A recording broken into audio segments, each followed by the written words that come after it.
Three big fights live on Saturday Fight Night tonight.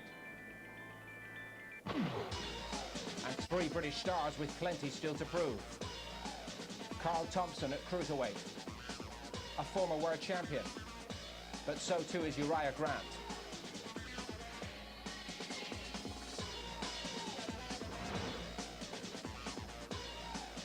Britain's Michael Brodie believes he should be a world super bantamweight champion already, but to stay right in world contention he must win tonight.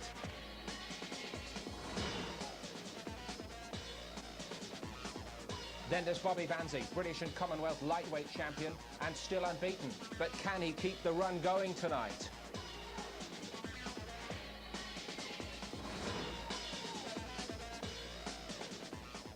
Yes, three big fights coming live here tonight from Manchester. And we also bring you the latest instalment in the grudge match, which has dominated the Cruiserweight division in Britain in recent years, featuring the WBO world champion Johnny Nelson, who's here with us tonight along with Nicky Piper. Now, this is a rare thing tonight, Johnny. It will surely be in your interests for Thompson to look good and win well. Oh, yeah, I do hope so. And I also hope Uriah Grant shows a good account of himself. Both fighters are used to success. I hope Thompson does very, very well. I mentioned the grudge match. Do you promise to behave yourself at ringside a little bit? I'll try my hardest. I'll try my hardest, but I've got a little thing in surprise for him. Yes, well, generally you don't behave too well when they come into close contact. And the feeling between you is... Carl's never spoken to me since we boxed. I think that says it all for now. Even as Thompson goes into the latter days of his career, Nicky, two spells as a British champion behind him, two as a European champion and a reign as a world champion, there still seems to be a fire burning. Why? Well, this man's one of the main reasons why he wants revenge, and when Carl Thompson wants something, he wants it badly. He's very, very fit. Age is no matter here. In fact, he's in with an older man tonight, but a very good opponent. And Carl Thompson has that burning desire to be recognised. I don't think he feels he's had that in the past. Stiff test coming tonight for Thompson up against Uriah Grant, whose credentials certainly precede him. Could be a fascinating one. We want your opinion on the big fight tonight as well, please. Who will win it and in what round? Will it go to points? Could we have a draw? Call us with your verdict now on 09 009 100 199. That's 09 009 100 199. And the prize for the winner, a pair of ringside seats to any Sky show in this country over the next month. But we start tonight with Britain's star super bantamweight, a Manchester hero and a man who believes he should already be a world champion. Michael Brodie couldn't believe it. His family couldn't believe it either. But Willie Horin denied him his world title dreams. I was positive it was going to be me, but when he raised his hand, it just knocked me sick. Just knocked me proper sick. Please give us your reaction. It hit home harder as Brodie and his manager Jack Trickett watched from the Sky Studios as Horin made a first defence against Oscar Larios. And here again, the outcome seemed all too familiar. Somehow Horin did it. Winner by unanimous decision. And still, the absolutely ludicrous what is going on in this boxing business. So the second fight in a row, Horin gets a decision. It stinks. It really stinks. It's unbelievable, and the same reaction. If you watch him jumping up and down, it's like a repeat at the end of Brodie's fight.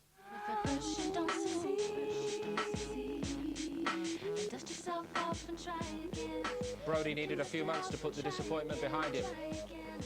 He did prove against Horin he belonged in world class, but now he puts his #1 ranking on the line with Horin still in the forefront. At the end of the day, he knows I've beat him. I've beat him once and I'll beat him again.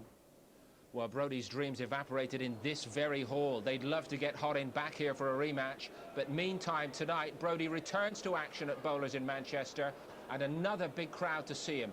He simply cannot afford any negative thoughts to creep in here, has to do a world-class job in front of his home fans to maintain world standing.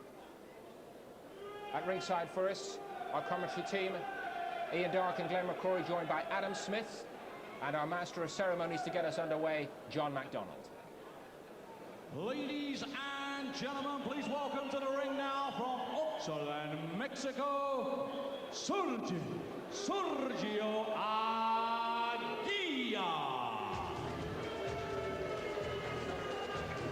Well, there are Mexican road sweepers in this business, and there are Mexican danger men which will this fellow win? He's fought for the IBF Bantamweight Championship, and he actually floored Tim Austin, a very highly regarded champion, before losing in 9 rounds. So, you don't know, Glenn.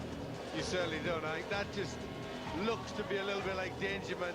Anybody that could go in 9 rounds where Tim Austin is good, but to put him on the floor, either Austin was very, very careless of this guy, can be dangerous.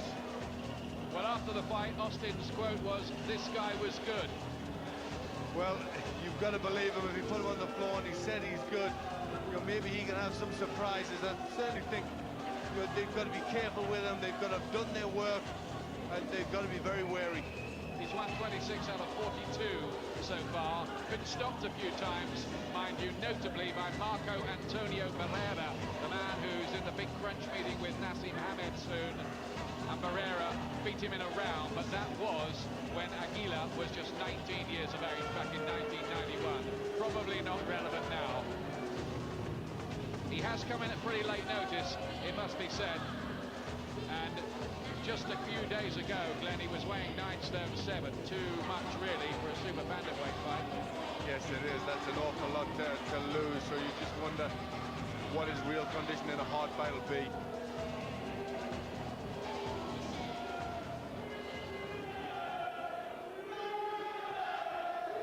And now, ladies and gentlemen, please welcome from Manchester, their #1 son, Michael Brodie.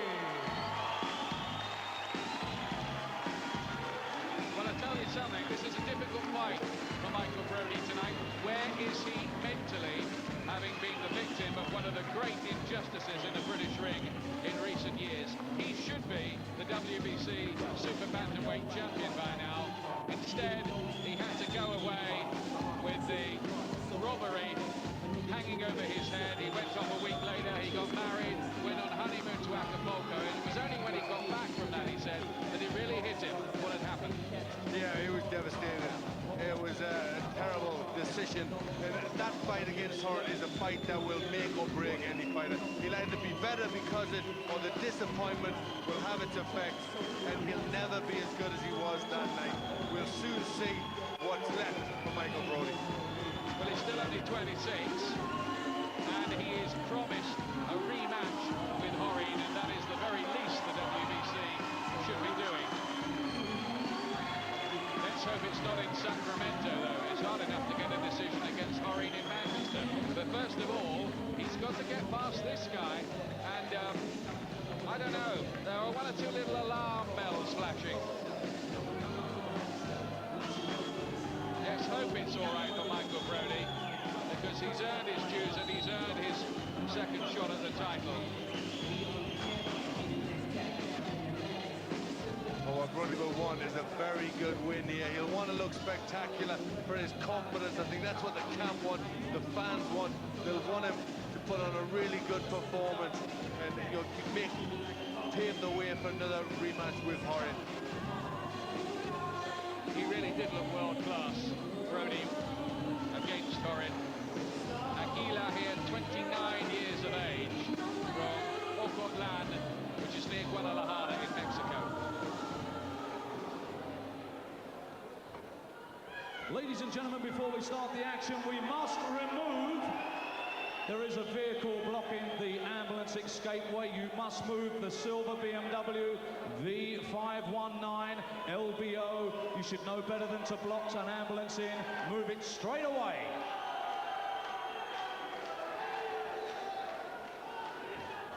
Ladies and gentlemen, a very good evening and welcome along to the Bowlers Leisure Centre here in the dual premiership city of Manchester. For tonight's World Championship Boxing, proudly presented by Ringside Boxing Promotions. Live and exclusive here on Sky Sports, you've joined us for the very best ringside seat in the business. All the action tonight is sponsored by Acclaim Entertainment. And all the officials have been appointed by the British Boxing Board of Control here present with us at ringside. Our steward in charge, Mr. Dennis Lockton, and the chairman of the Central Area, Mr. Trevor Callaghan. The timekeeper at the bell is Mr. Paul Webster of Manchester, and the referee in charge of the action from the still city of Sheffield is Mr. Tony Green. Ladies and gentlemen, this is 10 rounds international super bantamweight contest. Introducing to you, fighting out of the red corner, he's wearing the white trunks trimmed with blue and gold. Weighing in at 8 stone and 12 pounds, brings a 42 fight record, 26 wins, 16 inside the scheduled distance, 15 losses and 1 draw. Coming to the ring as the former world title challenger, would you please welcome, from Octalan, Mexico, buenas noches, Sergio Aguila. And across the ring, fighting out of the blue corner, he's wearing the red, white and blue trunks and weighed in at exactly 9 stone. In a 30-fight record, he has 29 wins, 20 inside the scheduled distance and only 1 defeat.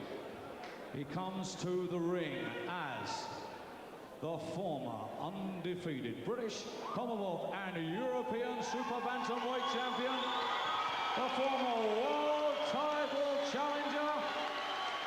Would you please welcome Manchester's #1 son, Michael Brodie.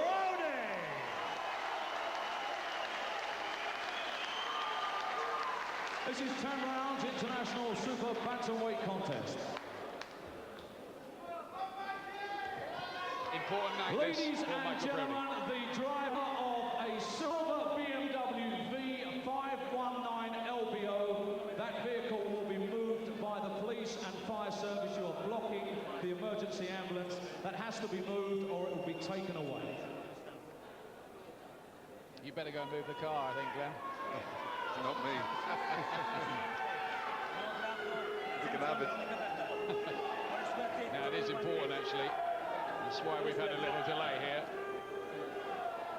And Brodie, 26 years of age, his manager Jack Trickett lost £10,000 on a bet on him to win that World Championship. Very galling, considering we all thought he did win.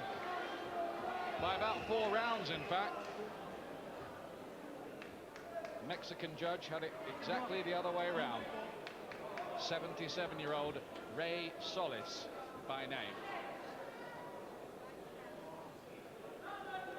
I think they have to wait till the car is moved. I think because of the safety aspect in the ambulance, they have to get that moved, so nothing looks like it's going to start until then. It's marvellous, isn't it, in boxing, the way that they always think of something else that you hadn't quite dreamed of, some other little drama. I mean, nobody thought of the paraglider idea before, have they?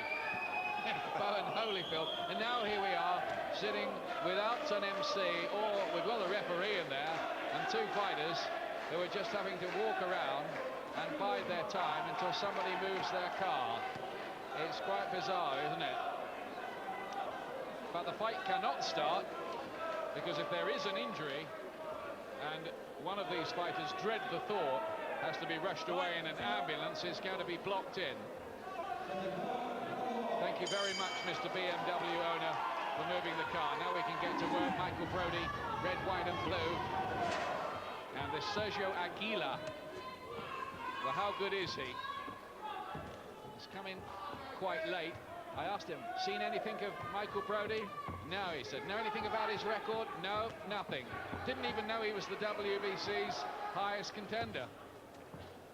Well, that has made a great deal in Mexico. They breed them hard on the streets there. And you may not be the best in knowledge of boxing, but normally the little Mexicans can fight.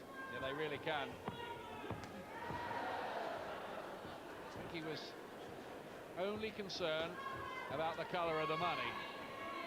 But I think he'll come here and he'll fight with some pride. And this is a man who has fought, remember, for a world championship. Brodie. Almost punch perfect he was against Horin for a lot of the fight anyway. Had trouble near the end, momentarily on the floor in the 10th round. He just has to be sharp here tonight, get the job done, and then they can get back to the negotiating table and make another world title chance happen for him. accidents will happen. Yes, and as you said, Ian, in this game anything can happen. Aguila, first look at him, he looks pretty relaxed, pretty casual style, carries that left hand pretty low. I'm sure that Brodie wants to have a good look before he commits himself too much. But he can be stopped, this Aguila. Barrera did it, Tim Austin did it in the end, and Nesta Garza, who went on to become WBA champion, beat him in 3 rounds. It's got the word Jalisco, that's the state where he comes from in Mexico, written across his trunk, so he won the state championship and a Continental Americas title that he defended 5 times. Good body shot with the right hand from Brodie. Been out of the ring though for 5 months, Michael Brodie. He needed this little outing tonight. That's good accuracy, lovely combination punching. And then a left hook to the body. Nothing wrong with this from Brodie early. Well, he needs to start fast, he needs to start with some good work, Brodie.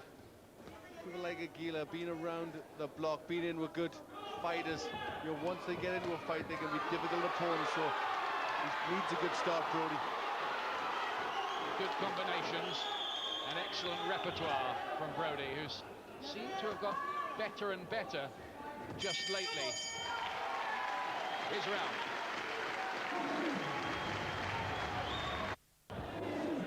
Welcome back. Good crowd at Manchester tonight at Bowlers, just down the road from Old Trafford. Brodie landed 27 punches in round 1. Aguila won. Well, it was a good start from Brodie. He looked sharp. He got a few nice combinations off. Aguila didn't, as you said. As the computer said. We don't argue with that. Plain white trunks with a yellow waistband for the Mexican, red, white and blue for Michael Brodie, who came up via the old-fashioned conventional route of British, Commonwealth and European championships before even going for his world title, which was an authentic WBC one. Good right to the body, and a little rueful look from Aguila. He's got one of those poker faces, but I think that registered, that right to the body, didn't it, Glenn? Yes, he put a good shot in there, and he is putting his combinations together pretty well, Brodie. But he needs to use good shots to the head and to the body, mix them up well. He's got nice variety, Brodie, and he is maturing as a fighter.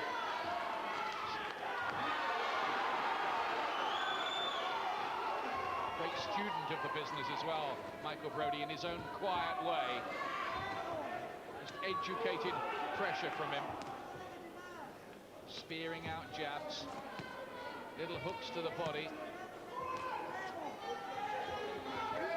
When I told Aguila about Michael Brodie last night, he kind of pulled a face as if to say, well, that's pretty impressive. Just that one controversial defeat in his career.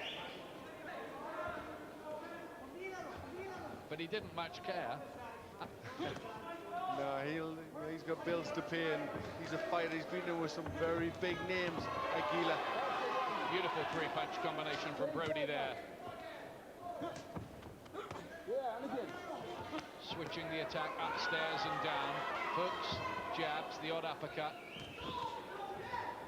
Aguila does get there with a right hand. And an uppercut from Brodie again. Class. Looks a bit too good for him at the moment, doesn't he? Yes, he does. I think Aguila's going to have to show a bit more than this if he's going to trouble Brodie. Brodie building in confidence, letting the punches go more and more fluently. Just worried a bit tonight about whether Brodie would look a shade flat, whether there might be a motivation problem for what was basically a mark time exercise for him, but not a bit of it. Look at these shots here. Jab, then a left hook. Backed against the ropes, shoved there. He's making this a hard night for the Mexican, whose face is just looking a shade puffy already.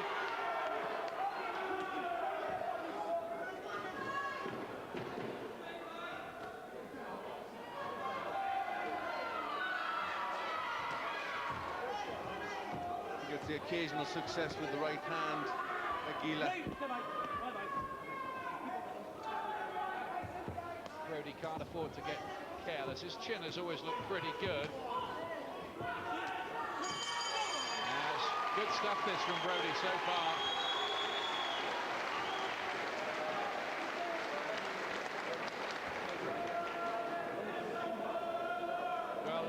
There's the number of punches landed, a big advantage to Brodie. Before this, you know, Jack Trickett, his manager, was saying, I'm nervous about this fight. I don't like it.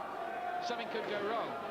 Well, I think there's always that danger in fights like this. Jack Trickett knows, you know, what's at stake. He knows he's so close to the rematch for the world title. And, you know, obviously, he's his manager. He doesn't want a big mistake in with a guy who maybe is a bit tougher than they need at this stage. But, you know, Brodie looks like he wants an outing like this, like he needs it, and putting his shots together very well.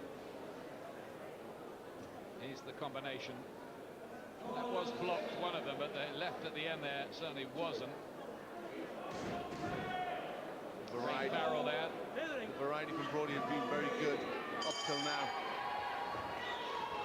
Touch gloves sportingly at the start of round 3. Should have go 10 rounds this. No title on the line, doesn't need to be.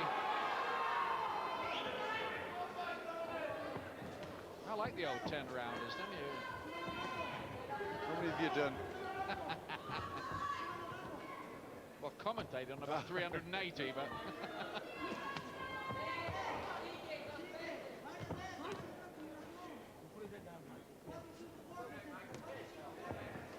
No head movement from the Mexican. Hasn't made much money out of the business, he was saying, Aguila. He works in a steel factory during the day back at home and then does his training in the evening. Road running in the morning.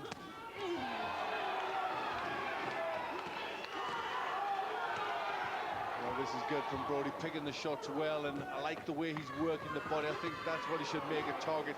Weaken Aguila with those, and then switch to the head. And left hooking to the body looks very hurtful indeed. Just occasionally caught with a right hand from the Mexican, Brodie. Looks like he can take a shot okay, Aguila. Well, so far he's having to take them okay, because Brodie's very, very accurate. Married life's obviously suiting him, isn't it? It's making him pick his punches very well.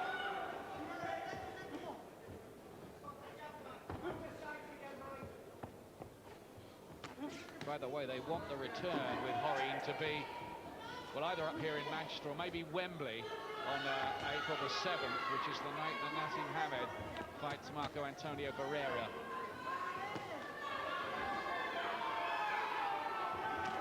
Aguila's trying to come forward a bit more, trying to let his right hand go, but Brodie is the one that's getting through with everything that's good.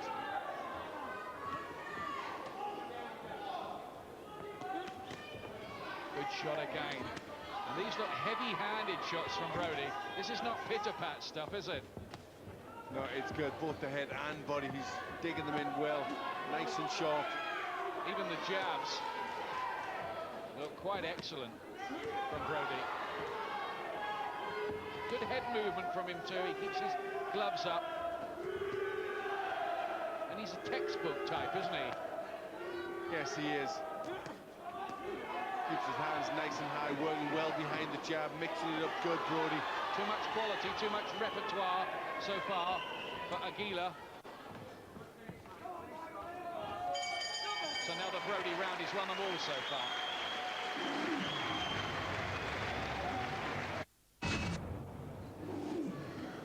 Welcome back. Look at the punches landed so far. Within 3 rounds, Brodie's already landed 99 more. Well, that says a lot for how sharp he is and how good his accuracy is. Really not doing very much wrong at all. The jab working well, and then bringing the rest of his punches behind that. Brodie, who did 80 rounds of sparring for this fight with Alex Moon, Mark Payne and Jim Betts. Looks to me like what happened in that world title fight, far from damaging him or demoralizing him, it looks to have lifted his confidence because boxing, so much of it is about perception, and most people think this fellow really did look a world-class super bantamweight that night. Oh, he really did. He did, and he should have gotten the decision, and he should be the world champ now. Instead, he's got to try and rebuild and go for that chance again. But you know, a fight like that could make or break a fighter. You know, Michael will be hoping it's made him, and he's got added dedication. And so far, it's certainly looking as if his skills are on par.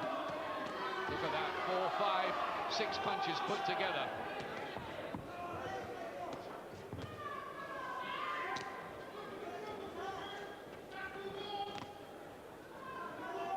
Just the left eye closing up now for Aguila. Well, he's very willing. He's pretty durable, usually. But Brodie is picking him apart with a razor-sharp display here.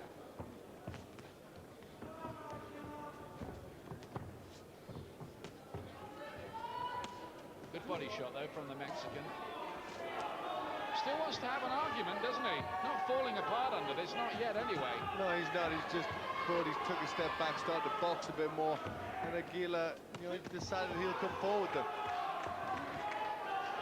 Just looks a natural combination puncher, Brodie. Oh, it's a great body shot, that left hand, that hurt him. Aguila wants to just cover up for a moment there. He tried to fight the bullet, not let it show, but it was a hurtful looking shot right into the pit of the stomach.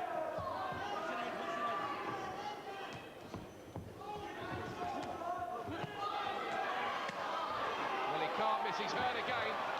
There was a grimace there, he might be ready to go now. Brodie piles in the punches. He wants the stoppage here. Michael Brodie was close to it then, and he might be again too. Yes, it's getting very one-sided. You can find the punches to the body again, then mix it up to the head. Good These work body from punches, Brodie. they're doing the job, Glenn. These body shots are breaking him up. Yeah, he's taking a lot out of Aguila. Referee's going to step in. He does step in. It is over in round 4. That was a superlative performance by Michael Brodie. There's his new wife, Donna. Smile on her face tonight. Tears last time. Make no mistake, Michael Brodie is right up there and ready to go in again for the World Championship. And as true Brits, I must say we hope next time justice will prevail. Yes, that was good from Michael Brodie. That was exactly what he needed, the right sort of win.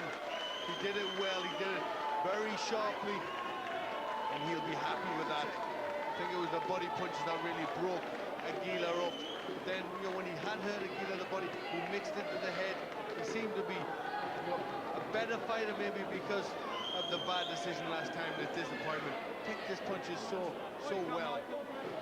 He seems to have come back, doesn't he, with even greater determination to reach his goal. Yeah, a lot of determination. And, you know, he looks a matured fighter, a professional, and that was a very professional display. Jack Trickett, his manager, who's guided him so well, is laughing. So is Ray Farrell, the trainer. And I tell you what, that was one of the best performances of his career. It was against a guy, to be fair, who's come in late, but he was a former world title contender at bantamweight. He is really a super bantamweight, but Brodie here was just electric, wasn't he? Yes, he was. I mean, this was an opponent that Jack Trickett was pretty worried about, and Brodie handled him with ease. The body punches raking him up, but he kept the pressure on to the head, never let him off the hook. Every shot very, very classy.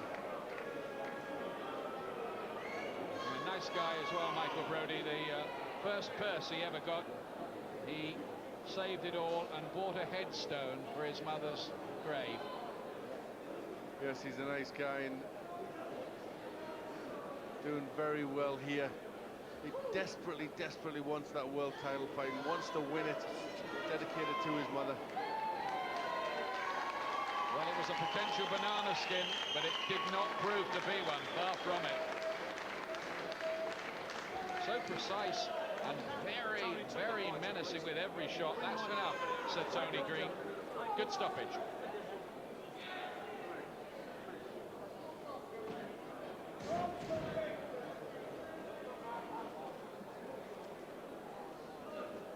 Ladies and gentlemen, timekeeper Paul Webster has recorded a time of 2 minutes and 53 seconds of the 4th round. Referee Tony Green has stopped the contest with Aguila in no position to continue. Your winner, Manchester's #1 son, Michael Brodie. Let's show your appreciation for a very game boxer, as always, Sergio Aguila.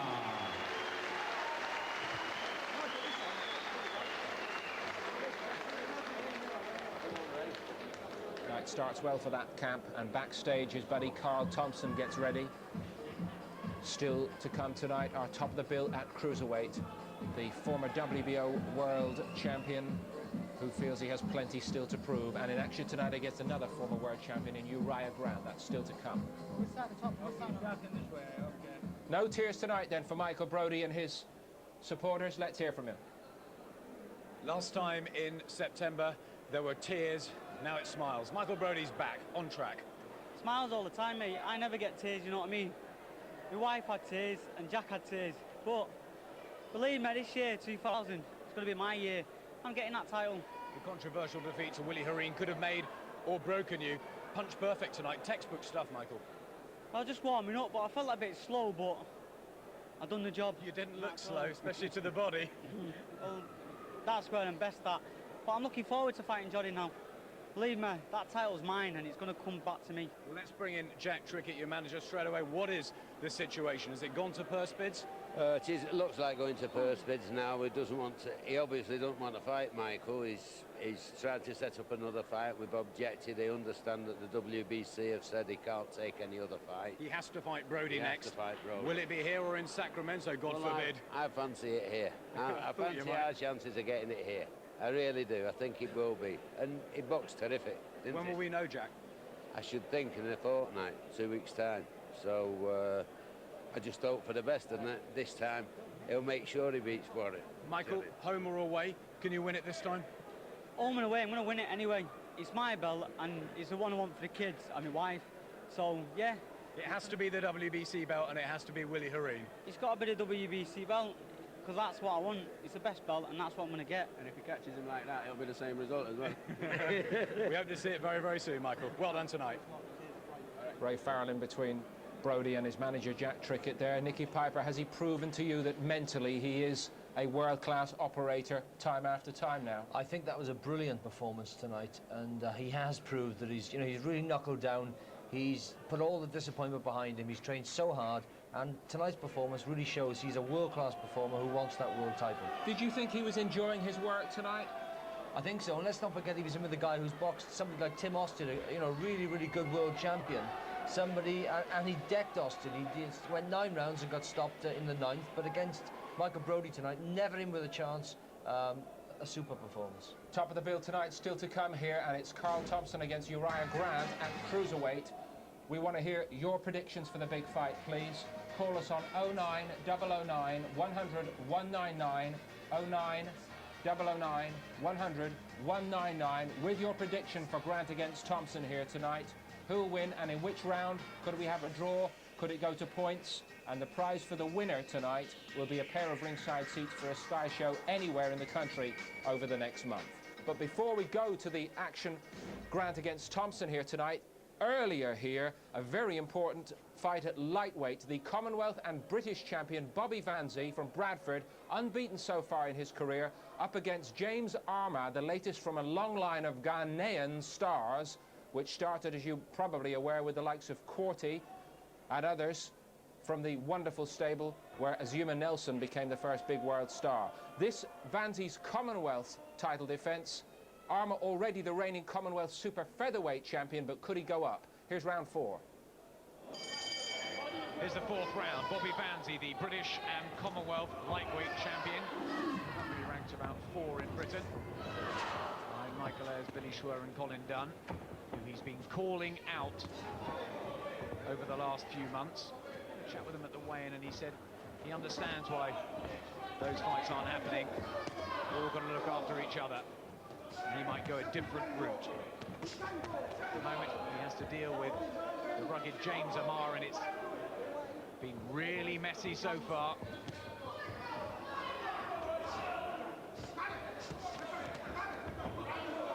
Armah trying to free himself. He looks solid, the African. Yeah, he's doing a bit better than Armah now, getting a few more punches off, but Vanzie still falling in, spoiling some of the work here. Exactly what he's doing, spoiling. Your arms out. Armah just looks at Mickey Van there as he wants him to help him out and break them up.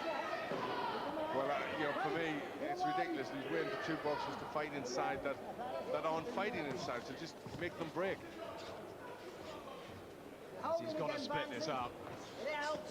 This is getting terrible.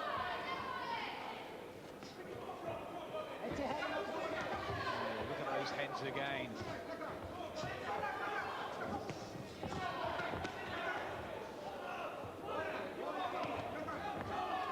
Vanzie just a few heavy breaths there. All this holding and pulling, shoving. Very physical, takes an awful lot out of you. Vanzie, who believed this fight would happen on January the 13th. His birthday was the 11th. He said he was dieting to get down to the weight, and Armah then didn't turn up. He's had extra time to train. But this could be a very, very grueling affair if it goes on like this. This could be sapping stamina here, Glenn.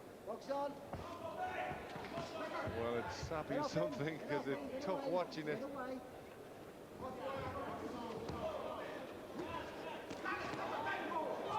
Looking for the right uppercut.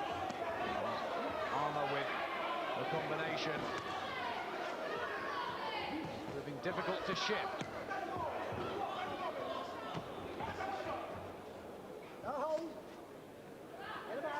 How hard does Vanzie hit? Well, I think he's a decent puncher. One of the good things about him, he catches you by surprise, and that adds to the effect of the punch power. Well, at least we had some boxing in that round. There is James Armah from Bukum in Accra, home of Azuma Nelson, the great two-weight world champion at feather and super feather. Alfred Cote, the WBO bantamweight king, and there, hitting his heart, Ike Corte, whose half-brother is in the corner. They're just leaning in through the ropes. That is the half-brother. He's Corte. Well, Armah's corner very unhappy, Mickey Van, and I think they have a right to be unhappy. They want their man to be allowed to box and allowed to throw his punches, and the work and the spoiling work is coming from Vanzie, and I think, you know, that should have made a break much quicker and let them get on with it. He looked good in the fourth, Armah. Fifth round here, Vanzie from Bradford in the silver trunks, a southpaw stance. And the yellow, green and red is native Ghana for Bukum Fire. James Armah, fireman, who said he saved lots of babies and is a hero back in Accra. Time out. Neutral corner. Time out. 1 point off. 1 point off for holding. But he's been warned. And now the point is off. Correct? Well, he was given the last warning a couple of rounds ago. Since then, he's had 30 offences, so it's about time. He's just slipping away there, leaving himself open. Armah didn't pounce. And voted Ghana's Fighter of the Year in 2000. The combinations from Bobby Vanzie.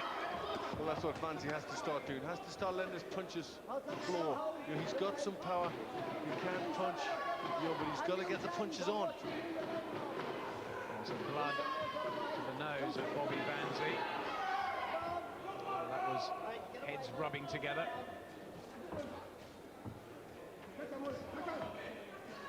Armah trying to get his jab into play and find some range in which to work.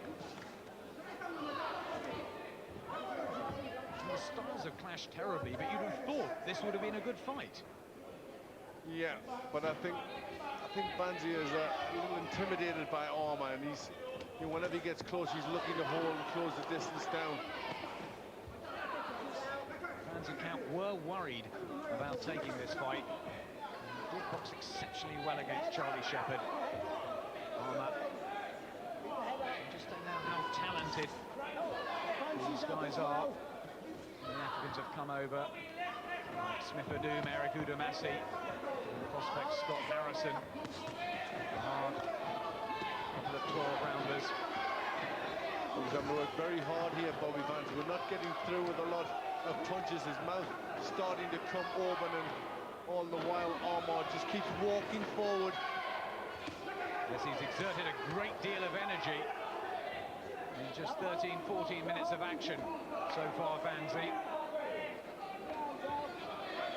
And Armah, a little low too, maybe, from Vanzie. Armah looks like he's going out for the first round. Yes, it's Armah. It's Vanzie that's starting to feel the pace. Armah just upping the tempo now. I think he feels that maybe Vanzie is just starting to weaken a bit. Yes, and Vanzie just drops down and a little slip, but that shows how tired he is already.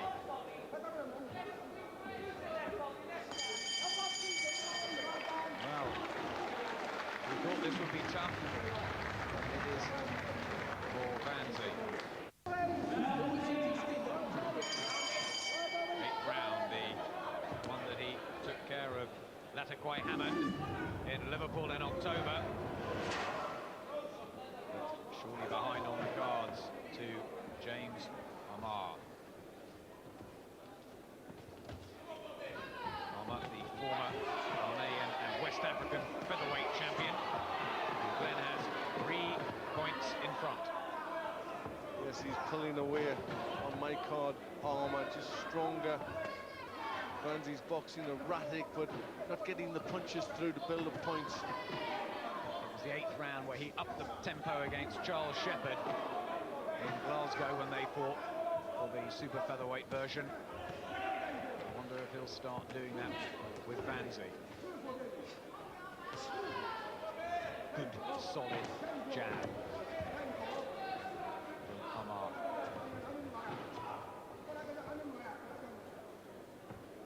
Well, if he's had to work really hard to make super feather in the past, Armah, you'd think he'd be very strong at lightweight. Vanzie trying to body shot for the first time. 10 fights in 4.5 years for Armah, but he said he's learned a great deal in the gym through sparring. Well, often fighters like Armah only have 10 fights because they're a bit too dangerous and people don't want to fight them. And it's a bit misleading, their records, but the big secrets, nobody wants to have anything to do with fighters like Armah. Neither man in the ring has tasted defeat in his professional career. Vanzie has a draw on his record, that against Mark Ramsey, the only blemish. 2 proud men who have never lost. That's better from Bobby Vanzie, and the crowd come up to show their appreciation. Every time he throws one of those right hands, Armah counters. Yeah, it must be starting to get a bit sickening for Vanzie. He throws a nice combination and that has little or no effect on Armah, and then Armah comes forward, letting his own punches go. Big gulper there from Vanzie. Desperately wants a match with WBU champion Colin Dunn. Smiles now. And Vanzie starting to talk to Armah in there.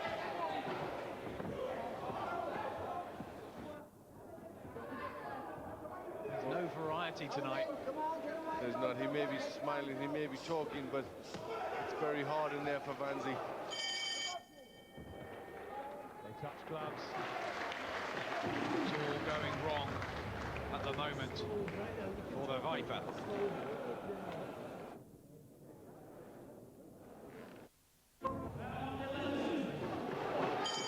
6 minutes to go. Will James Armah be crowned Commonwealth lightweight champion?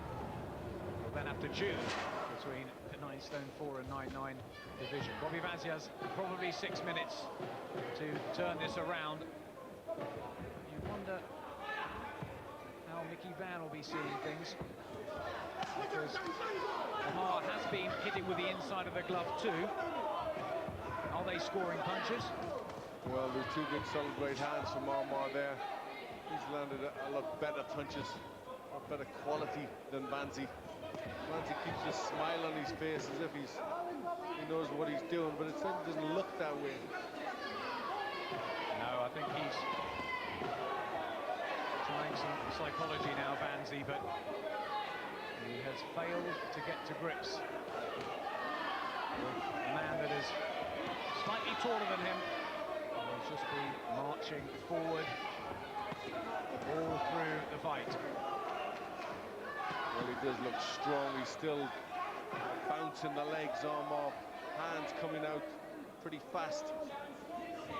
He looks like he could do 15, 20 rounds, James Armah. As he desperately tries to throw those unorthodox, unpredictable punches from weird angles. Armah's kept his gloves up, and when Vanzie's dropped his hands, he has made him pay. He's looked very tired in this fight, Vanzie, from pretty early stages.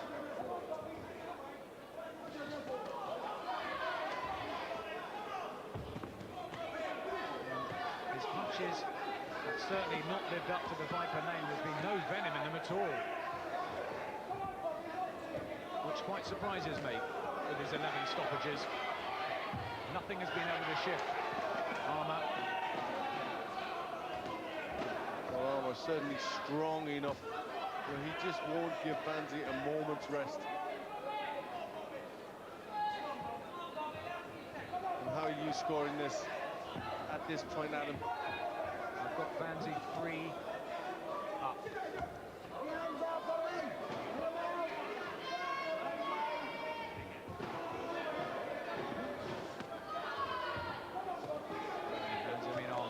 Three up to the African. Stunned me into silence there for a moment. I thought you'd come back at me. James Armah, for me, winning this and winning it clearly.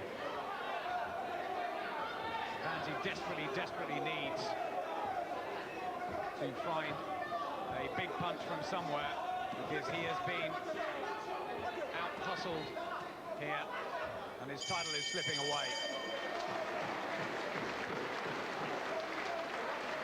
Well, he just hasn't got the strength, has he? Looks very, very tired. You know, Bobby Vanzie is trying to let the punches go. He's trying to pull something out, but he just hasn't got the strength to do it. And the punches have got no bite in them, no power.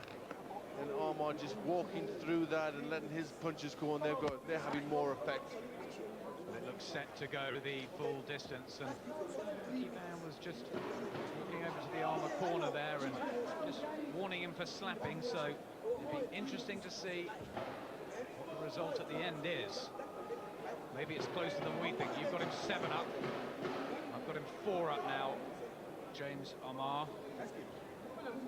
Yep, not close at all on my card. 101 to 108, 7 rounds deficit. And I just think for the most part of this fight, Armah has just controlled and be the stronger fighter throughout. I think what we can really say is that Bobby Vanzie needs a knockout to keep his Commonwealth 9 stone 9 title and prevent the first defeat in 22 fights. Calls himself the best lightweight in Britain. Not the best lightweight in the Commonwealth. Certainly not on tonight's showing. It's desperation now. Yes, it is. It's been hard for Vanzie all night long. He just hasn't been in his stride. His punches haven't had the effect you would expect him to. And Armah's proven very tough, very resilient. And he's made Vanzie work so hard. Vanzie trying to get Armah in so he can counter. Again, the punches bounce off both the gloves and the chin of this very, very tough African. The book on fire. There was a fire alarm in the hotel last night, and James Armah spent time talking to us about how he was going to win this. There's never any doubt in his mind. He knew he could beat Bobby Vanzie. Well, he came into this ring very, very confident. I'm sure he feels confident now. He looks so strong, taking the fight to Vanzie here. He's always, throughout this fight, looked so powerful, just walked forward, took anything, and had more to give himself. In the first defence of his British title, many felt that Anthony Campbell should have beaten Bobby Vanzie. This looks set to go to the scorecards. Well, Mickey Van is the man who will decide. The words he's been having with Vanzie throughout about the holding and the point off seal the fate. Mind you, he has been warning Armah about the use of the inside of the glove.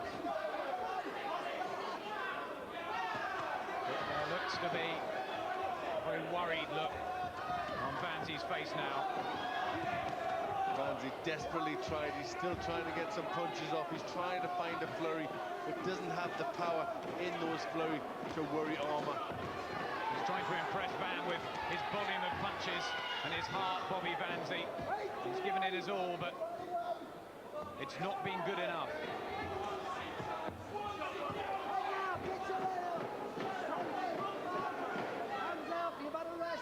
For me, James Armah, a clear winner. A big winner. Vanzie just getting a little left hand on there. But for me, Vanzie, Armah, a big winner. He's just been the stronger throughout. The bell any second. Has Bobby Vanzie lost his Commonwealth lightweight title? He has. James Armah is the new 9-stone 9 champion. And look at the African celebrate. Well, they did it with Charles Shepherd. They've come back and they've done it again.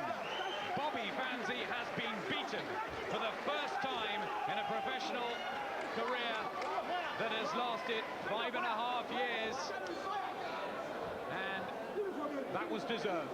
Yes, it was deserved. He was very strong. His game plan was pretty easy. Just go forward, just keep throwing punches. And Bobby Vanzie never looked like he had a game plan, never looked like he had a change of plan or anything. You know, he just didn't seem to have the power. Whether weight was a factor, but he seemed weak, and the punches didn't have an effect on Armah.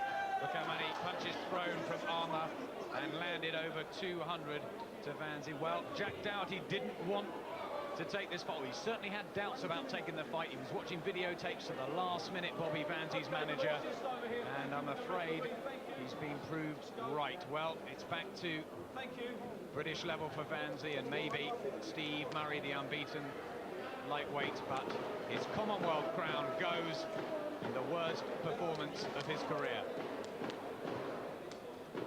Ladies and gentlemen, after 12 rounds of championship boxing, referee Mickey Van has scored the contest. For Vanzie, 114 points. For Armah, 115 points. Your winner and the new Commonwealth lightweight champion from Wukong, Accra, Ghana, West Africa, where he is known as round in it, 1 point. That's surprising on Mickey Van's card. I had it by 6, Glenn by... Well, I had by 8. Unbelievable. Maybe it was the cuffing shots of Armah that let him down on a couple of those rounds. You think you'd lost?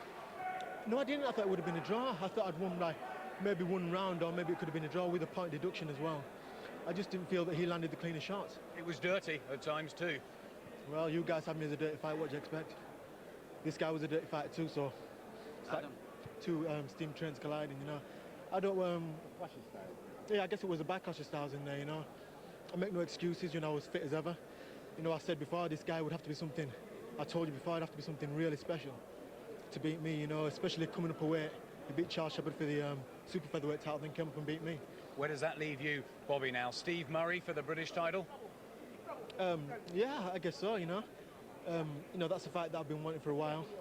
I think this was the perfect preparation for a Steve Murray fight, you know, because he's a presser as well. Comes on throwing big shots to the body, so I think that's where we go from here, and then sort out where I go from after that, provided I'm successful, you know. Vanzie with Adam Smith in commentary and asking the questions there. When he picks the bones out of that display, Nicky, what will Vanzie have to say? That was okay. Well, I mean, he spoke very wisely. It will be good preparation for Murray should that fight come off. But he was just beaten by a guy who was very well schooled. Not a super boxer, but so strong, as most of the Ghanaians are. Just kept marching forward, and it just generally outworked Vanzie. Adam and Glenn scored it very big for Armah, as we heard in commentary there. But this Mickey Van scorecard, Nicky, just the 1 point in it. If we understand this correctly, did it actually come down to the point deducted from Vanzie? Well, I think that's clear. Obviously, the 1 point taken off. If you give a point back to Vanzie, it's level. It wasn't. Every round was fairly close. Vanzie was landing some big shots. So Mickey Van, maybe not too far out, but I thought it was wider than that, and Armah boxed very well. In only his 11th fight, don't forget, he's a dual champion at Commonwealth level already, James Armah, and we look forward to seeing his career develop from here. Our top of the bill tonight comes at Cruiserweight. Uriah Grant has been written off before, and so too has Carl Thompson, but Adam Smith again to remind us that both feel they've got more to offer. Deep into the twilight of his career, but no sign of Carl Thompson slowing down. Supremely fit still at 36 and winning in emphatic fashion. British and European titles now vacated as Thompson returns to world class with an even older warhorse. Another battle-hardened cruiserweight, 40-year-old Uriah Grant. He keeps himself in good shape. I was cracking a joke that he's lost the same teeth as me as well. So we're both similar in a sense. We're dedicated sportsmen. So we're going to be in a hard fight. That's all I look at. I just look at it as a hard fight. Carl Thompson is a tough warrior. Gotta give him credit. But I shall not be defeated. Believe it or not. Grant may be a grandfather, but father time has not yet caught up with the former world champion who ended Thomas Hearns' career. Do we have another Archie Moore? You're happy with your boxing even this late on? I'm better than before, but hold on, you guys. I am better than before. Questions of age as tricky as questions about you-know-who. Of course, the name on everyone's mind is Johnny Nelson. We've heard enough, I'm not going to talk about Johnny Nelson no more. Excellent. Forget that. Add more spice. Paul Thomas, the man in the middle of the Nelson controversy, is referee here. At the weigh-in, Thompson wouldn't even look at him, but the elder statesmen do look ready for war. Uriah Grant remain the champ. No question. No question. Whatever happens, happens. But I would say if it's within my power, I will win. And we're not going to mention Johnny Nelson anymore. Oh, yes, we are. Adam, go on, frisk him. See if he's got a contract for a Thompson fight in his pocket now. Have you got a contract in your pocket? I know you put some money on it, haven't you? Oh, I've definitely put some money on it. I went down to the bookie shop, wrote this out. As soon as the fight's announced, I'm going down to the bookie shop, £30,000 on myself to stop Carl Thompson inside 4 rounds. That's a definite. I'm putting my money where my mouth is. That's how confident I am. For the moment, he said he doesn't care about Johnny Nelson, just Uriah Grant. What has Grant got left? He's tough. Seriously, last time Grant boxed was in April of last year, so I think it's a foregone conclusion for Carl. But then again, boxing, it's an exciting game. One punch can change everything, as it has done before. But Thompson's also 36. Could he come apart overnight? One thing you can't take away from Carl is he's a tough old donkey. That's what he is. You know, he's tough. He can give it. Taking it is a different manner, but I don't think he's got much of a threat against Uriah Grant. It could be exciting, though. 2 old warhorses together, Paul. No, you're not that old. How do you weigh it up for us, Nicky? I think, I mean, anything can happen, as Johnny said, but I think this is going to be a really tough, long fight. I think that both men, as you could see from the weigh-in, are very, very fit. Thompson, we know, will really try hard. He's a bigger puncher than Grant, but Grant can bang as well. Good defence, nice, slow, steady work rate, but constant, and it'll be a good one. Thank you. Still just a moment or two for you to register your predictions with us. Call 09009 100 199, 09009 100 199. Will it be Grant or Thompson? Who will win and in what round? Could it go to points? Could we even have a draw? Your prediction and a pair of ringside seats for a Sky Sports show in the next month anywhere in the country is our first prize here tonight. We are ready. They are ready. and it's next.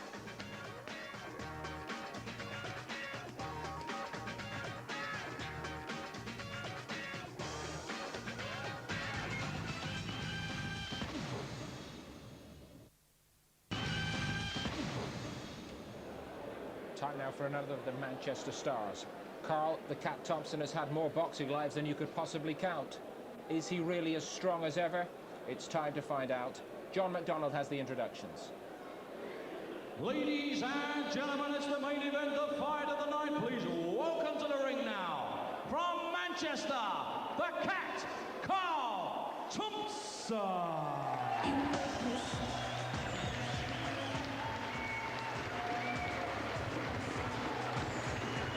Well, here's Carl Thompson, a blue-collar factory floor fighter.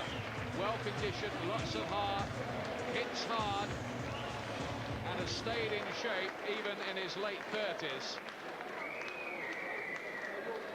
The former WBO Cruiserweight champion. Frankly, that catapulted him into a kind of obscurity, really, didn't it? Not even beating Chris Eubank twice could put his name up in lights, but he hangs around in this business, and here he is going for another version of a championship tonight. Yes, he hangs around. He was upset when he lost to Johnny Nelson. Since then, he's won 3 fights, all inside schedule. As you said, and he does train very hard. He's always in tremendous condition, and he won't feel satisfied until he gets a shot back at one of the major world titles. And congratulations to Carl and his lady Kate, who gave birth to a baby daughter, Tegan, a week or so back.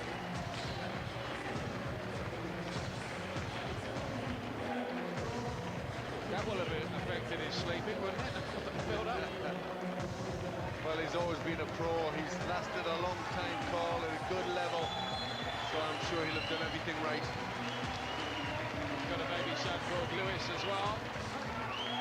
Thompson still convinced that he was robbed in that controversial ending against Johnny Nelson. He had taken a lot of punches, to be fair, and interestingly, after that controversy, we have the same referee tonight in Paul Thomas. And now, ladies and gentlemen, please welcome the champion from Jamaica, based in Florida, USA, Uriah. And his wife Dorothy is leading the way into the ring, carrying the IBO belt. This fellow holds a victory over Thomas Hearns, though Hearns did twist his ankle in the second round. That's why he's the champion. He's won his last couple of fights in 2 rounds. A grizzled veteran in the business now. He's 40 years of age, and I'd have to say he looks a bit older than that, Glenn. You've been kind of on you. He does look a bit older, but he looks physically in very good condition. He's done his work. He's been around for an even longer time than Carl Thompson. Always boxed at a pretty good level and handled himself at a good level. Former IBF world champion Uriah Grant lost it in his first defense, but he sparred with heavyweight stars like Pinklon Thomas, Bone Crusher Smith, Tim Witherspoon. He's really been around the gyms. He's been based in Miami for 15 years and knows all the characters there. His first manager was Chris Dundee, the legendary figure who was involved in the first Liston Clay fight. Here's the tale of the tape. Both of them pushing on a bit, you might say. Thompson 36, Grant 40, both 6 feet tall. Reach, slight advantage Thompson, inside the cruiserweight limit of 13.8.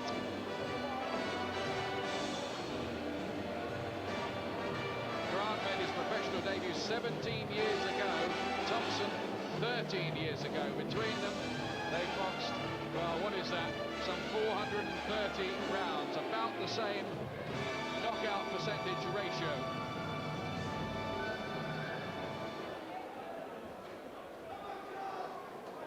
Ladies and gentlemen, this is the fight of the night, the main event. Ringside Boxing Promotions proudly present 12 rounds of boxing for the IBO Cruiserweight Championship of the World. Sponsored here by Acclaim Entertainment and live and exclusive here on Sky Sports. You've joined us for the very best ringside seat in the business. All the officials have been appointed by the IBO in association with the British Boxing Board of Control. President Ed Levine of Florida, USA has appointed Fight Supervisor Franck of the USA. Timekeeper at the bell from the still city of Sheffield, and from the British Boxing Board of Control is Mr. Barry Pinder. Now 3 scoring judges here at ringside. From England, John Coyle. From the USA, Mike Gliana. And from Denmark, Torben Hansen. Your referee in charge of the action, and one of the leading referees in the world today from Derby, England, is Mr. Paul Thomas. They are the officials, and here are the contestants. Firstly, introducing to you the challenger. He's fighting out of the red corner, wearing the green trunks trimmed with gold. Weighing in at 13 stone, 7 pounds, 15 ounces, and bringing a 32-fight record, 27 wins, 20 inside the scheduled distance, and only 5 defeats. He comes to the ring as the former British and European Cruiserweight champion, and the former Cruiserweight champion of the world from Manchester, the Cat, Carl Thompson. And ladies and gentlemen, fighting out of the blue corner comes the champion. He's wearing the gold trunks trimmed with black and green. Weighing in at 13 stone, 7 pounds, 2 ounces, and bringing a staggering 42-fight record. 28 wins, 26 of them wins coming inside the scheduled distance. 14 losses. He comes to the ring from the SJC boxing team in Florida, USA. He is the reigning and defending IBO Cruiserweight champion of the world from Jamaica, the Bossman, Uriah.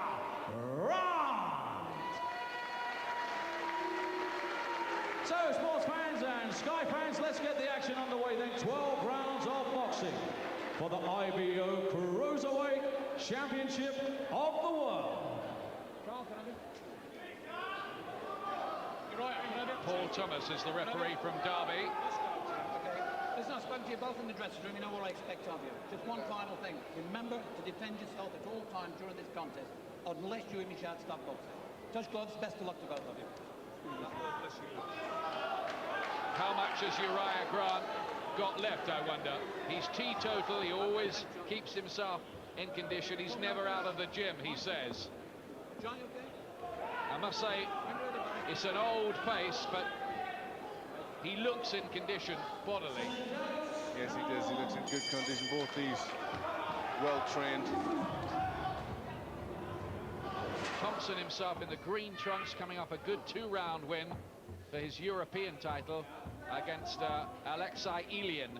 He's given up that European title to concentrate on this IBO belt tonight.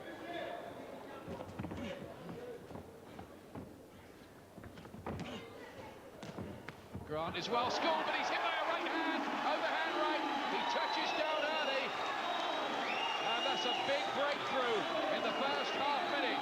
Mandatory 8 count. Is Grant okay? But very positive signs here for Carl Thompson. Yes, that was good. Just a roundhouse right on the side of the head, and he went down. Grant. And another similar shot.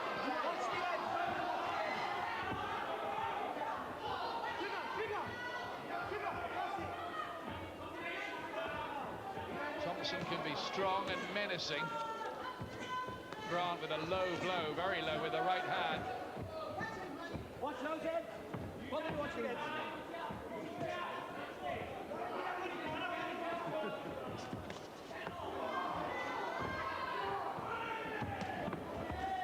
Grant trying to get in with uppercuts on the inside. Thompson covering up pretty well.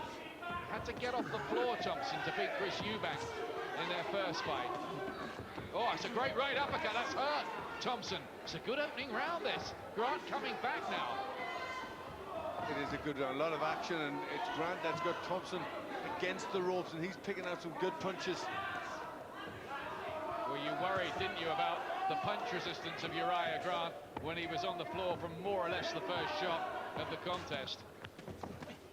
But he's come back pretty well in this round. Those uppercuts look dangerous shots.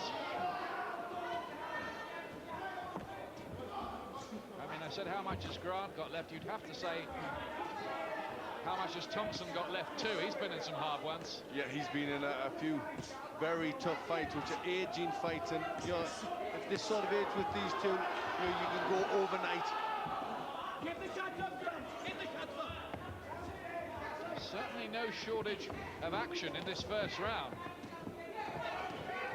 Grant getting him doubling up on the jab and the right hand too. Oh, jolting jab from Thompson. Rocks the Jamaican back on his heels for a moment. Well, this is terrific action. Another Grant uppercut.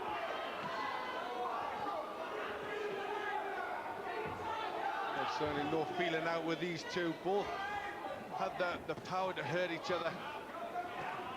Excellent action in the unglamorous cruiserweight division from these two very, very experienced guys. What about that?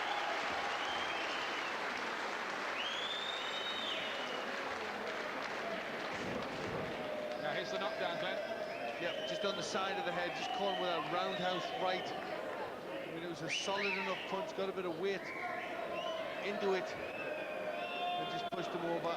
Yeah, I think he was shook up rather than seriously hurt from that punch. But Grant coming back with a very well-picked right uppercut right through the guard. Tried for that punch a few times, and a couple of times it worked well. Well, they both look capable of knocking the other fellow out here, don't they? They do, and there's no feeling out. They went to try and get the job over early, and looks by the styles that this is how the fight will go on. Neither one looks to have the ability to get on the jab and move.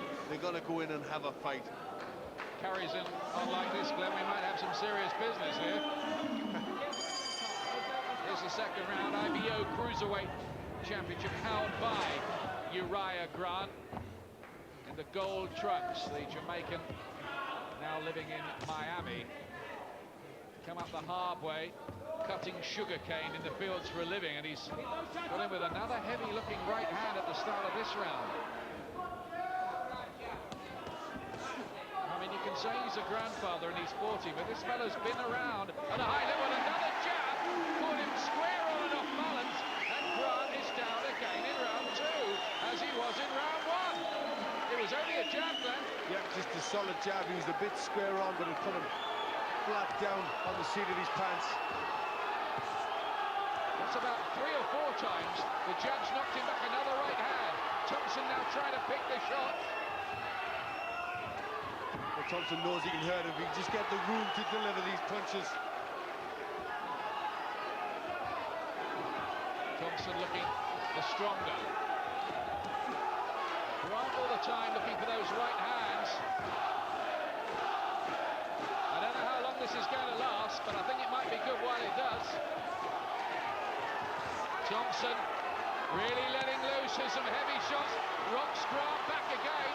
Somehow he stays upright. He looks like he's going to totter in the hurricane any moment and go over, doesn't he? Yes, he does. The balance is poor from Grant, just trying to steady his feet. Oh, walks onto another of those huge ramrod jabs, and a right hand and an uppercut. He's going to go again here, Grant. Down for the 3rd time, and this time he looks shaken up to me. Yes, he looks bad up there, wobbling about. I'm okay, he says, but there's 67 seconds left in the round for Thompson to get this done, and he might do too. Another jab, another right. The referee's looking at Grant very closely. Oh, it's a huge right hand. The referee looks on closely. Grant has to punch back here, otherwise he's going to get stopped. Well, look at the balance. He's out on his feet. Another good uppercut from Thompson. His eyes are in orbit. Uriah Grant doesn't know where he is. He's just trying to hold on somehow. Trying to buy time. He's got half a minute left. Some referees might have stopped this already. Well, Well, I think it should have been stopped. Just looking at his balance, he's out on his feet. Just his instinct, keeping him upright. Thompson just has to pick the shot, surely. Grant does come back, and he must come back, otherwise it will be called off. How is he getting through this round? Uriah Grant. Nobody knows. Oh, he did a silly dance then, without even getting hit. That's how bad he is. They might even pull him out between the rounds. How did he do that? It's a low blow from Grant right at the end of the round, and Thompson's doubled up in pain and on the seat of his pants in the corner. Is there quite enough action here? I think there's enough to be going on with. Certainly the referee missing a bit. There was a low blow right at the end there, which certainly hurt Thompson a lot, right in the corner. And he was after the bell as well, I think. I mean, I think he should get a point deducted for this. I don't think this is going to points, is it? No, I don't think it is. But he knew what he was doing there. He had enough about himself. He was very unsteady on his legs. Look at that, a jab, solid jab, but he's square on and he goes down. You know, really, the balance is gone from Grant. Yes, we asked what has he got left, and the answer must be he's become very fragile. This has been a fighter who's usually been pretty durable in his career. He's only been stopped a couple of times. The good solid punches going in from Thompson. Can't fault him, but he's not standing up to them well. Here comes round three. Green trunks, remember, Britain's, Manchester's Carl Thompson. Well, this is all right for Grant. He's getting an extra rest now here. Not sure what that was about. Well, maybe being told about the low blow, but if so, he should have been told during the corner break, not when time had resumed. Yeah, that was to his advantage, wasn't it? He got an extra few seconds. But Grant really is reaching out for miracles at the moment.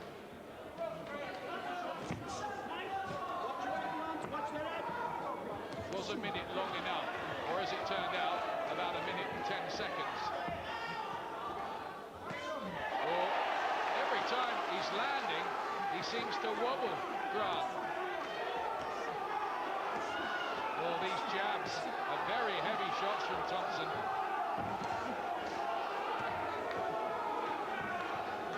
It's a sort of fight that looks as if it could end any second. Yeah, it just looks as if one good punch could end it. With Thompson obviously looking the favourite to come out on top. His shots are really taking the toll on Grant.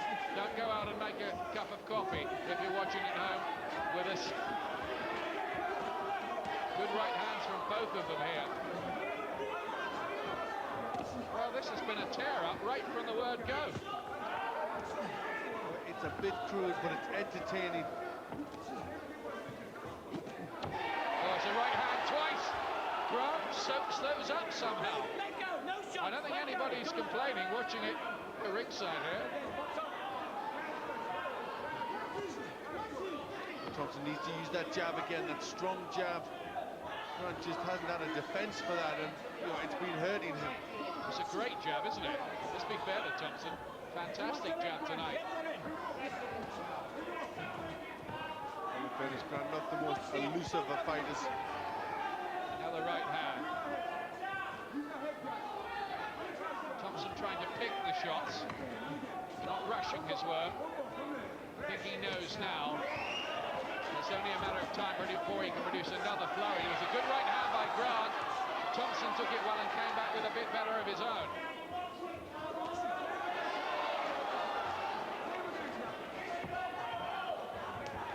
Thompson can be underrated. He has been underrated. He's got some good names on his record. He's been away and won.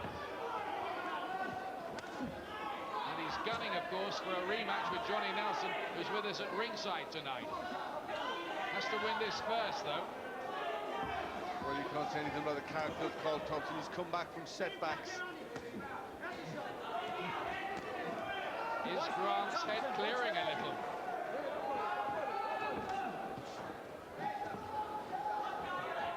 Oh, great right uppercut from Grant right at the end of the round. The third round was comparatively, and I underline comparatively, quiet. Yes, it was. Still some good punches landed. A terrific right hand. Had Grant all over the place there. But Grant had the occasional good shot, still pulling out there. Nice right uppercut through the middle. Uriah, careful that head. Fourth round coming up. The story so far, Grant down 3 times, nearly stopped in round 2, but still in there somehow. In the gold trumps the green of Carl Thompson, who's 36 or 37, depending on which version you believe about his age. Won't go into that now.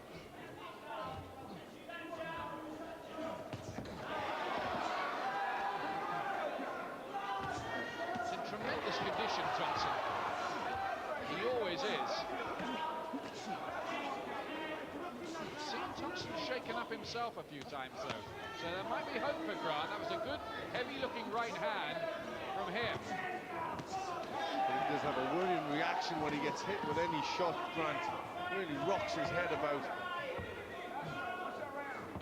40 is a dangerous age to be doing this, isn't it? Well, it's amazing. And you got 2 cruiserweights in the end, they're both older than me. Not giving you ideas, is it? No, absolutely not. Thank goodness for that. Then a former world champion himself at this weight, of course.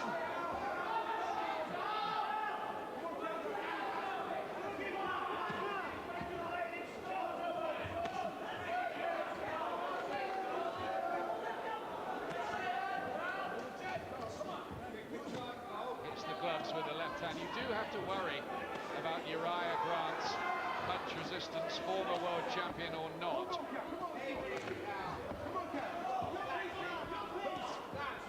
But he's still there, Ian, and you know, after that second round, you wouldn't put any money on it.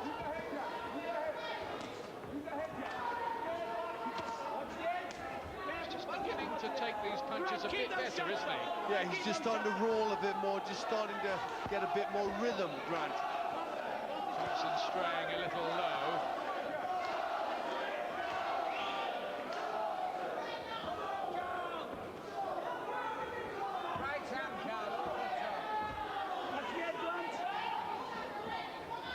Thompson's work not quite so sharp now. No, it's not. Grant just starting to do more, just starting to roll with the punches, just getting a bit busier. Like a fighter, just remembering what it's all about again. He's only had 3 fights in the last 3 years, Uriah Grant. There's bound to be some ring rust. He blames that on bad management. He's got a new team now. Good uppercuts again from Grant.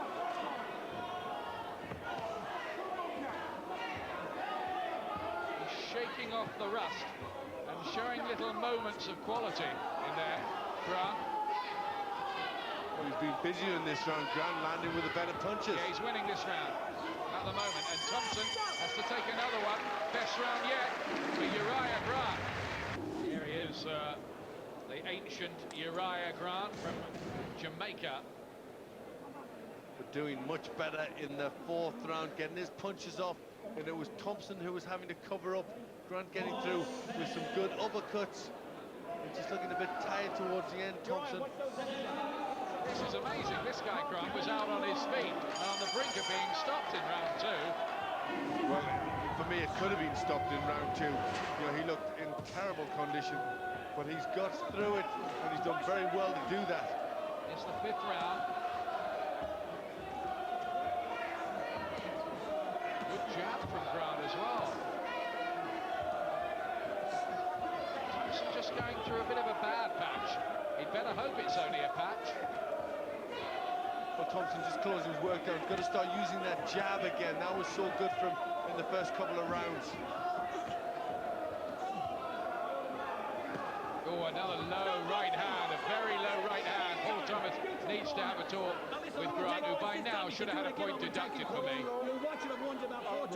Yeah, that's an old hand in there. Just trying to do what he can. Should have had a point deducted, I thought, at the end of the second round.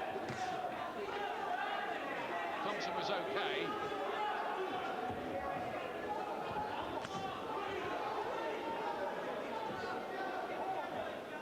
Thompson, who lives with his family near the Bolton Wanderers football ground, another right hand.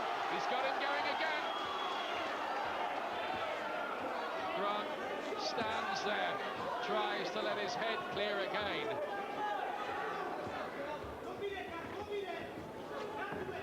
does look like a character from boxing's Old Testament, doesn't he, Grant? He certainly does.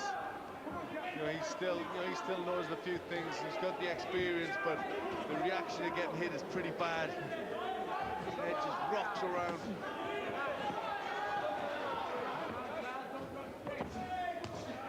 Thompson, that was blocked, that left hand.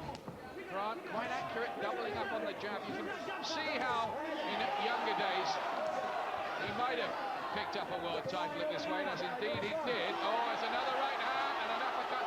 Somehow, he stays on his feet. Thompson's wondering how, and so am I. Well, Thompson just needed to try and turn him there, let him fall forward. He certainly looked gone again on his feet, but can't he take some punches? Rallies swaying all over the place, but somehow the roots are staying in the ground. Oh, Thompson piling in the shots again, and Paul Thomas has called it off in round 5. Uriah Grant shoots the referee an old-fashioned glance, but the referee who contentiously stopped Carl Thompson against Johnny Nelson this time stops his opponent, and in 5 incident-packed rounds, Carl Thompson becomes IBO Cruiserweight champion.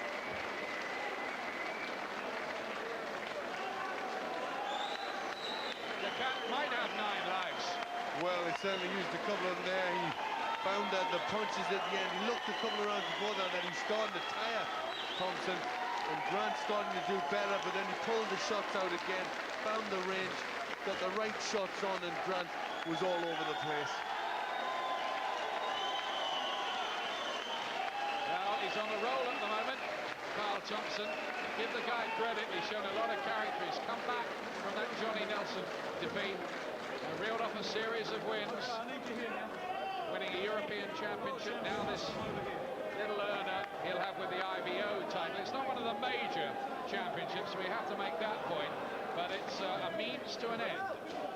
Yeah, he'll be happy with that. It's a step along the right direction, but look at the way Grant was reacting to these punches. He still knows enough about himself to keep his hands up, to keep tight, but the punches were really having a big effect. Good uppercut from Thompson there, keeps the pressure on. Grant trying to cover up, taking heavy punches. And here comes the finish now. See, Grant wasn't punching back, that was his problem here, and that's why Paul Thomas stepped in.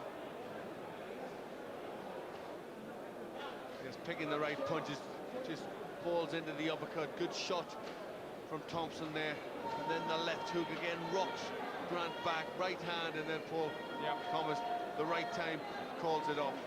I think it was that last right hand that convinced him. That's enough, he says. Well, it's a good effort by Thompson. Strong, determined, and I tell you what, I'd like to see him fighting Johnny Nelson again. That's a reasonable attraction. They might as well do it.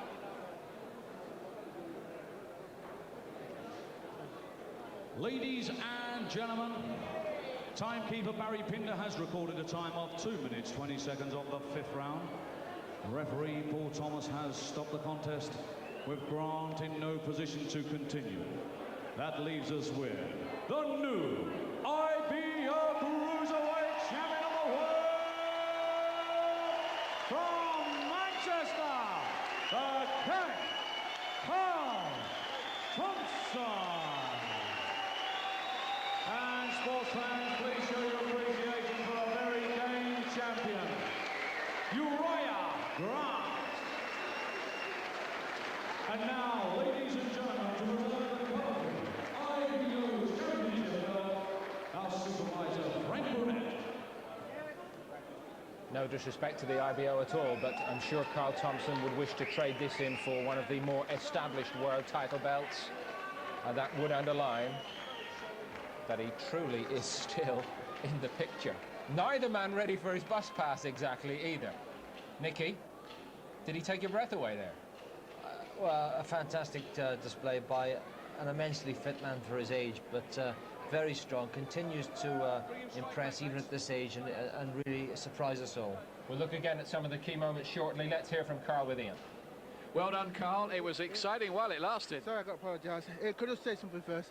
Go on then, yeah. A manager of Nat Basso. No, honest, I think it's a shock to everyone. Yeah, Nat, we explain to people, Nat Basso is Manchester's Mr. Boxing. He died recently and he used to handle you. I like to say something. I like to say that myself, you know what I mean? It's what I appreciate what Nat's done for me. You know what I mean? And it's a great shot because I was actually doing shadow boxing on Thursday when Jack Trickett actually came in and told me that he's going to Nat Basso's funeral. Now, that was a hell of a blow. And you dedicate this victory to him, do you? I dedicated that to him. And also, listen, it's going to be greatly missed. And all I can say, my thoughts to their family, Miriam and Michael, and all the rest of their family, my thoughts with you, and stay strong and respect you all. Okay. Very well said, and I think we'd all echo that. Now, what does this win mean for you tonight? And before I forget as well, I have to thank the promoters, ringside, and Barry Hearn for getting me this shot, and have enough faith in me to bring Uriah over to fight me. So I thank them very much. And I also got to thank these two guys, they're brilliant. For Ensley and Morris, I thank you very much from the heart. Yeah, Ensley, Bingham and Morris score. Now, we got Johnny Nelson here. There's always a bit of banter with you two. Why is Johnny invited to my fight and I'm not invited to his fight? No, I'm going to have to answer this question here. I want to know why Sky's doing this to me. Hey? Why don't you talk about my victory? I don't get a chance to talk about Johnny's victory. Well, the reason is, I think, that Johnny Nelson now wants to fight you. So you want to fight him? Listen, no, I don't want to fight Johnny. Yeah, it's too great. It's too good. But listen, if you're serious, we're going to do it. If you're serious with it, and just talk, you're serious with it. Myself. I'm putting 30 grand on myself to fight you. That's how serious I am.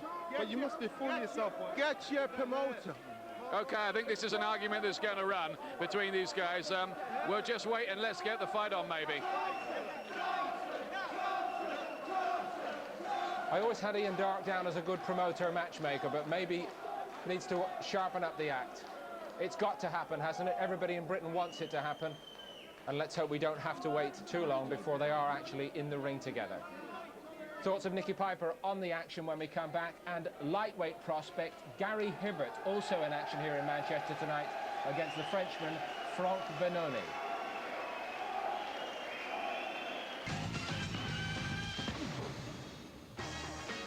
Combined ages of 76 in our top of the bill. The youngster Carl Thompson, officially 36 years of age, has won the IBO Cruiserweight title, a fifth-round stoppage against Uriah Grant here tonight. And they weren't too bad for two oldies, were they? How good is Thompson at this stage of his career?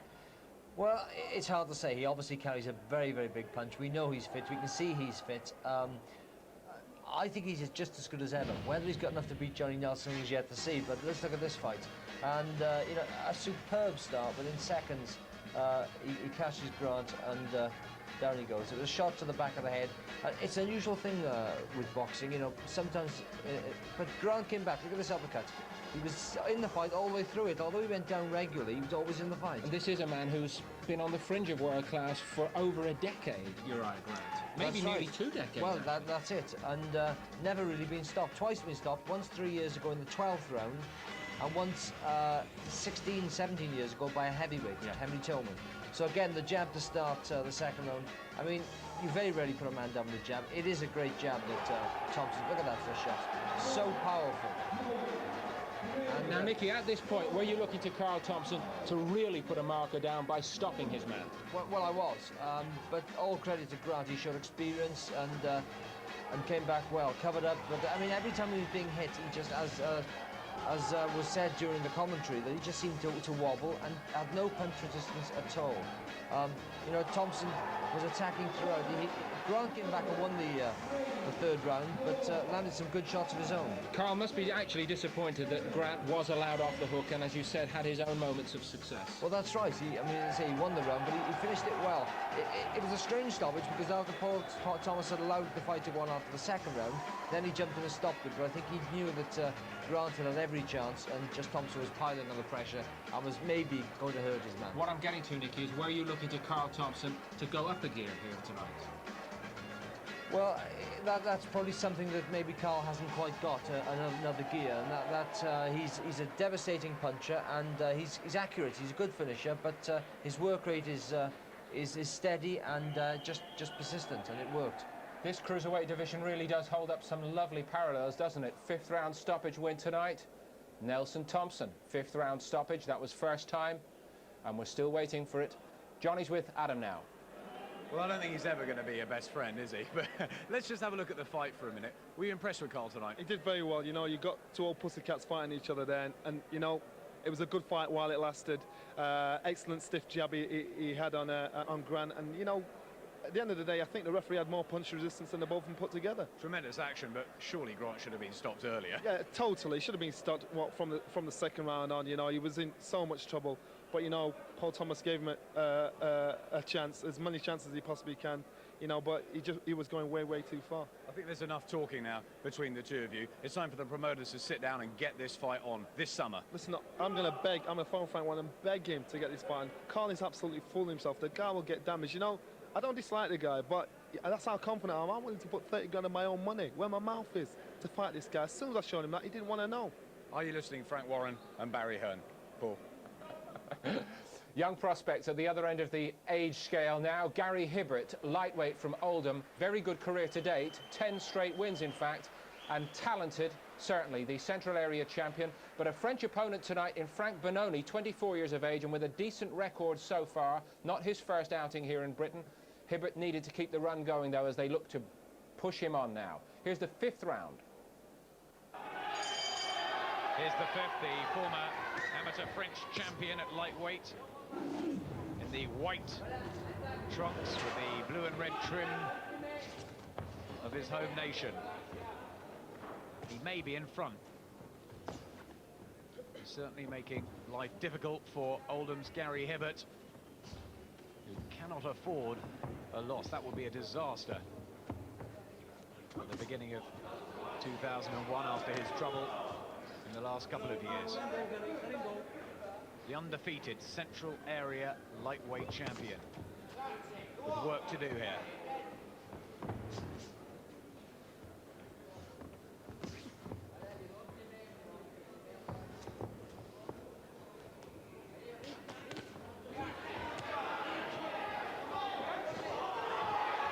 Two decent left hooks from him there, just getting a bit closer. And that's better, but he needs to do more.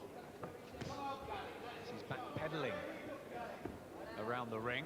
He wasn't doing that in the first couple of rounds. He's allowed Benoni to grow in confidence. Yes, he has. His work rate hasn't been that good. Just been too reserved and stood off too much and really couldn't afford to do it in a fight like this.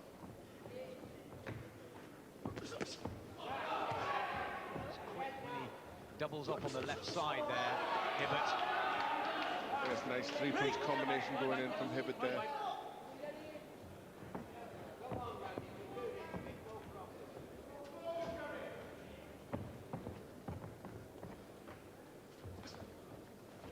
The pattern of the fight has changed. Benoni holding the middle.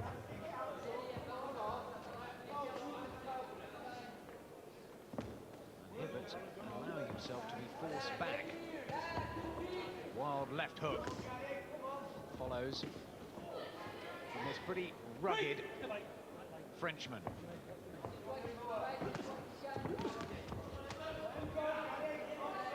Well, this is where Hibbert needs to show how much he wants it, and you know, he's got the boxing skills. Has he got the grit and determination? He's got the hand speed, Benoni. If he had the power, this could have been a different story. Yes, he could have been, but it was Hibbert getting off with a nice combination, putting the pressure on Benoni now. Benoni just backing off. He was underneath one of the ropes. Looks to his corner. First distress signal, maybe. Just trying to work inside. Jab from Hibbert. A good right uppercut. Benoni goes in after the bell. Final round of an interesting lightweight battle here. Is it on this? Or has Gary Hibbert from Oldham done just enough? On Glenn's card, he's a round up. Unofficial, of course. he'll want to make sure in this session. Yes, he will. The rounds have all been pretty close. And Uriah just given on a few nicer shots, not a great deal in the last round. So this fight, I would say, is still pretty poised. And Hibbert needs to make sure, but he can't be that confident. 10 out of 10.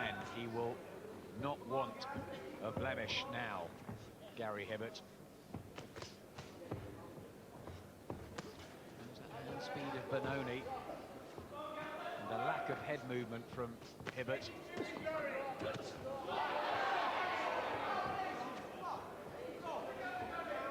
He's got strength, Gary Hibbert. Never been down.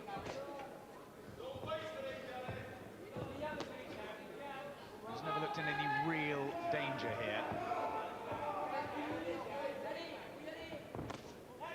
He has, in this fight, looked a bit cautious, looked as if, you know, he needs not to think about the punches, he needs to throw them. I think they've got to get him regularly working, haven't they? Well, it's important any fighter to be busy. That's where your timing, you know, that's where your speed, everything comes from that, just being busy, and also your confidence. Long layoffs, you know, mean you've got to start all over again with your confidence. Carpet fitter by trade, Hibbert, but he wants to be a successful boxer.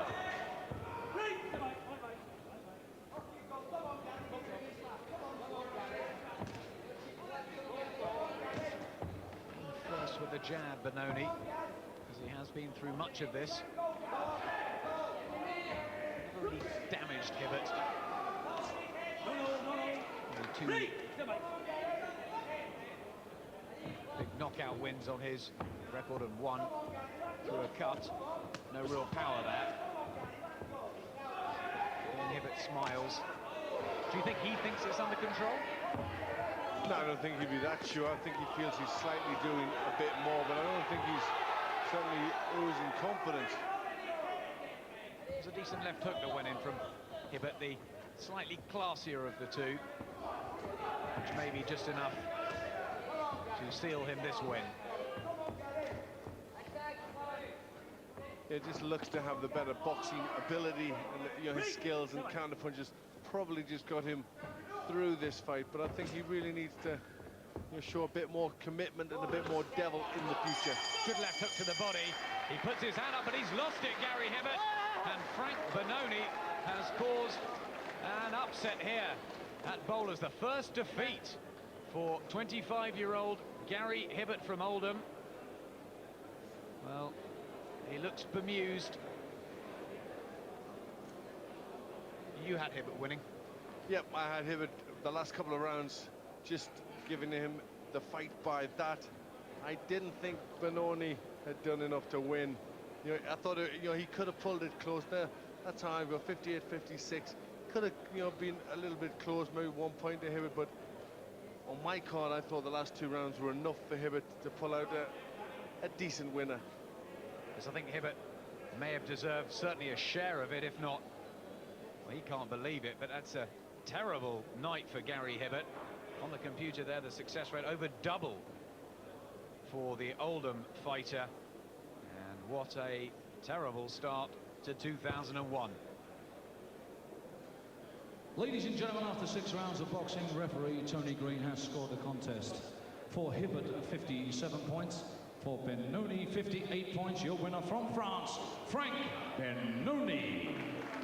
And show your appreciation for a very game boxer, as always, Gary Hibbert. Not all won and lost at this stage for either young man, but they do now reach an important stage of their careers. It's been a big night here for James Armah. He is the new Commonwealth lightweight champion. Adding that to his Commonwealth super featherweight crown, the young Ghanaian Bobby Vanzie beaten for the first time on points here. Manchester's Michael Brodie has underlined his reputation as a world-class super bantamweight with a super quick night's work against the Mexican Sergio Aguila. And we asked you for your predictions on Carl Thompson against Uriah Grant tonight. Thompson the winner in 5 rounds. Well done to Neil Cottrell, the winner of our competition, and a pair of ringside seats to a Sky show of your choice in the next month on their way. And on ringside this past week, we also asked you, who did Colin McMillan beat to win the WBO World Featherweight title in 1992? The answer was Maurizio Stecca. and 6 copies of Macmillan's new autobiography on their way to the winners. Well done to each of you. We're back live with you on Monday night. Howard Eastman tops the bill against Ruben Gronewald. A late change of opponent there for Eastman as he defends his Commonwealth middleweight title. Sky Sports 1, Monday night at 8. Hope you can join us. Nicky, thanks very much indeed for being with us on this show. Carl Thompson, written off time and again, but he just keeps coming back.